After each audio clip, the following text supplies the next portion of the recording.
പൃഥ്വിരാജും കാജോളും മുഖ്യവേഷത്തിലെത്തുന്ന സർസമീൻ എന്ന ചിത്രം OTTയിൽ സ്ട്രീമിംഗ് തുടരുന്നു. ചിത്രത്തിന്റെ പ്രമോഷനുമായി ബന്ധപ്പെട്ട് ജിയോ ഹോട്ട്സ്റ്റാറിന് നൽകിയ അഭിമുഖത്തിലാണ് രസകരമായ നിമിഷങ്ങൾ അരങ്ങേറിയത്. വീഡിയോ ഇപ്പോൾ സോഷ്യൽ മീഡിയയിൽ വൈറലാണ്. അഭിമുഖത്തിൽ മോഹൻലാലിനെ അനുകരിക്കാൻ കാജോളിനെ പൃഥ്വിരാജ് പഠിപ്പിക്കുന്ന ഭാഗമാണ് ആരാധകർ ഏറ്റെടുത്തിരിക്കുന്നത്.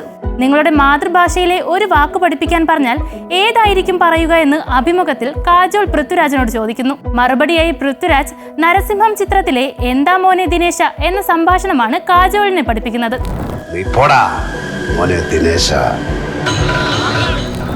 മോഹൻലാലിന്റെ മാസ് ഡയലോഗ് കാജോൾ ഏറ്റു പറഞ്ഞു. എന്നാൽ ഈ ഡയലോഗ് പറയുമ്പോൾ വലതു തോൾ ചരിക്കണമെന്നും ഇടതു തോൾ ഉയർത്തണമെന്നും പൃഥ്വിരാജ് പറഞ്ഞു.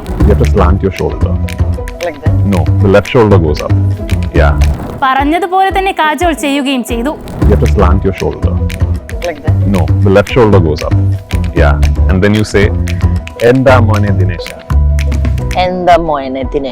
ഇത് നടൻ മോഹൻലാൽ ഒരു സിനിമയിൽ പറഞ്ഞ മാസ് ഡയലോഗാണ്.